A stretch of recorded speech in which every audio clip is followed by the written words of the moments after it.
Welcome into the Cowboys Report. Some breaking news today that we will break down. CeeDee Lamb injury at minicamp and a signing at defensive end. Because when Cowboys news happens, that's what we do here at the Cowboys Report. We break it down for you as soon as humanly possible. So if you haven't already, hit that sub button for more free Dallas Cowboys YouTube videos.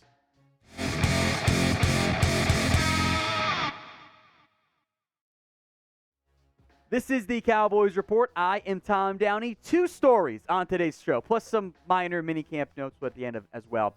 Ben Banogu has signed, the former Colts defensive end, and CeeDee Lamb was injured. Seems to be minor, but we'll break it down for you on the show, beginning with the roster addition. The Cowboys signed a receiver on Monday, Tyron Johnson. Now they add a defensive end. As of right now, no corresponding move. Takes the Cowboys' 90-man roster up to 89. So they've got one extra spot at some point for a kicker, I would assume. But Ben Banogu does come in from the Indianapolis Colts, a local product. Went to, I believe it was Prosper High School, or at least that's where he's from. Went to TCU as well. A former top 50 pick. Fits what I call the Will McClay special. Athletic defensive end. Team did like him a decent amount coming out of TCU. Who has done next to nothing in his time in the NFL. 10 tackles in 2022, 2 in 2021, 6 and 11. He did show some flashes in 2019, but he never really got it going in his time in Indianapolis, and it makes it a noteworthy but maybe low expectation impact at defensive end. There is no guarantee that Ben Banogu will end up making this roster. In fact, the expectation is he probably doesn't. Maybe he fights with Tack McKinley for a vet defensive end spot on the practice squad. He's not better than Sam Williams. He's not better than Dante Fowler. But you're shuffling the very back end of your roster.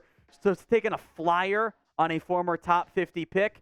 There's really no reason to be upset about it at all. So I have you guys grade the signing. A, B, C, D, or F. You can go positive, you can go negative, you can go somewhere in the middle. It is the pinned comment on today's show. So if the ad break comes here on YouTube, take advantage of it. Head down there and type in A, B, C, D, or F, especially if that ad break comes right now. I'm of the mindset this is no different than like a 7th-round pick. Even less than that because you're not giving any real guaranteed money. This should be no lower than a B. What's the worst thing that happens? You cut him 2 weeks from now? Okay. You're not paying. This is going to be a vet minimum contract. There's not going to be any guaranteed money. It's going to be come in, compete for a job if you're lucky, see what happens.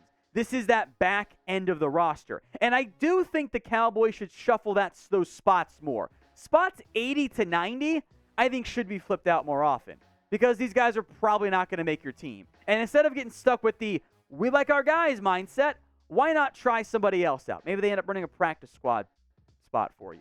I do think it would be a pretty big surprise if Ben Banogu ended up making this Cowboys roster. They have depth at defensive end. They clearly wanted one more body. They have the extra roster spot after all. But you're not going to carry more than 5 or 6 at most. And him getting to be a top 6 edge would be a bit of a surprise. Frankly, I would not be shocked if Tyrus Wheat or one of those other UDFA edges ended up making the roster or at least practice squad over Ben Banogu. But he is a former top 50 pick. So that is a gamble worth trying out if you are the Dallas Cowboys. Hey, let's see if he can show some of that immense athletic ability that he possesses. We'll wind back the clock to 2019.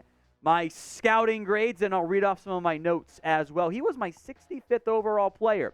Colts took him at pick 49, so they liked him more, but we were both wrong because he has not been very good in the NFL. I had a 2nd, 3rd round grade on him. He was my number 10 edge. I had him over LJ Collier, which I will say I was right and also wrong about because he's been bad too.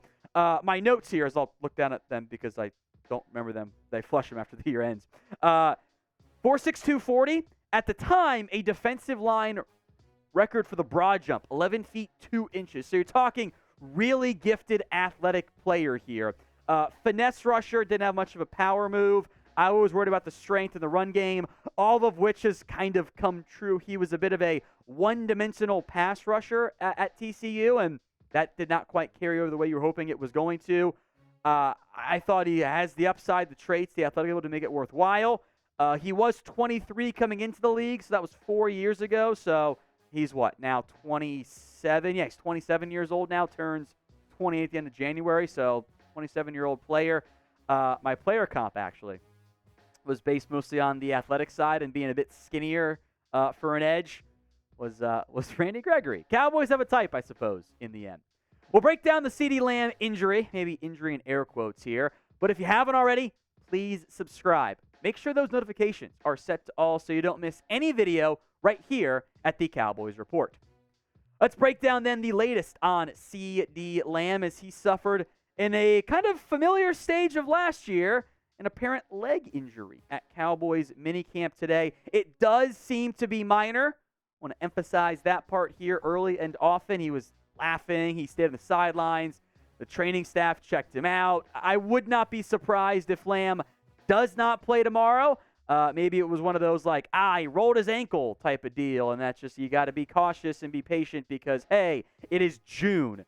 This is not a situation where you are concerned about getting him up to speed or anything like that. You take the very, very deliberate and cautious approach because there's no real benefit to being aggressive and trying to get CeeDee Lamb more reps in the month of June. That's just not how NFL teams are going to really go about doing business from that perspective. So, again, details, we have some photos here from my guy, Michael Gelkin, laughing with teammates, walked off under his own power.